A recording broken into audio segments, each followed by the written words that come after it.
Keycart, c'est une caravane réaménagée en vitrine d'art. Donc elle a vocation à être mobile, c'est-à-dire à se déplacer dans différents lieux. Ça peut être la rue, ça peut être des écoles, ça peut être des hôpitaux, enfin peu importe, la campagne, la ville. Donc on va définir un parcours et l'idée c'est d'exposer des jeunes artistes. Donc on entend jeunes dans le sens où des artistes qui n'ont pas forcément fait d'exposition, qui n'ont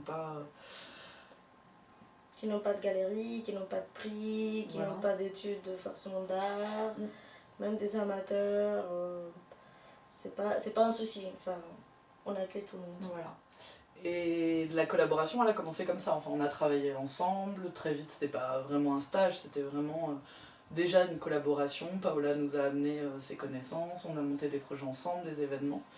Et puis quand on en a parlé, on se disait « Ah mais une vitrine ça veut dire quoi? Un container, mais un container ça voudrait dire qu'il faudrait une grue pour la transporter, donc c'est pas mobile en fait. » Enfin, l'idée de la mobilité est aussi très vite venue en se disant l'idée c'est de déplacer souvent des expositions, mais pourquoi pas avoir un lieu qu'on pourrait déplacer, enfin un objet qu'on pourrait déplacer.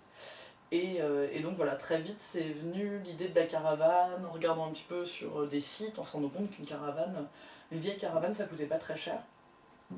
Et voilà, et je crois qu'à partir du moment où on a commencé à parler de la caravane, ben, ça s'est fait tout seul en fait, de se dire que ce projet-là on allait le monter ensemble. Donc ce projet on l'a présenté à un collectif d'architectes, constructeurs, designers, il s'appelle Yapluka.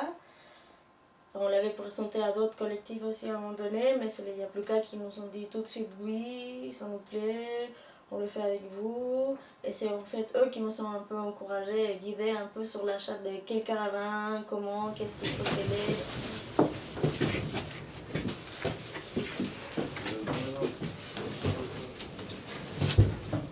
Je peux aller plus profond. On a refait vraiment tout l'intérieur, en fait on a désossé la caravane entièrement.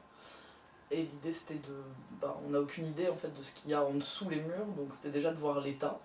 Il s'est avéré qu'elle était relativement en bon état, donc il a fallu refaire tout le squelette. Et l'idée c'était aussi du collectif, notamment d'architectes, de nous dire que plus on la connaîtrait, c'est-à-dire qu'il fallait qu'on soit là à toutes les étapes. Enfin, nous au départ on voulait faire les travaux toute seule, je pense qu'on ne se rendait pas compte de l'ampleur des travaux.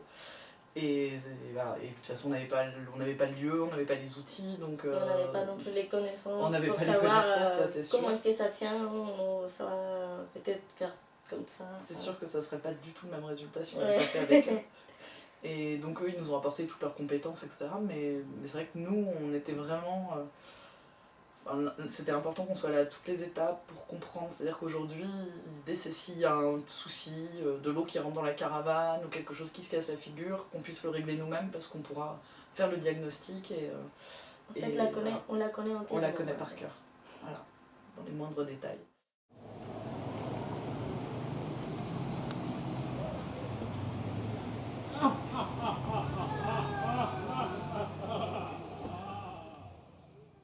Voilà, maintenant elle est prête et exposable, montrable, et elle roule, donc tout va bien.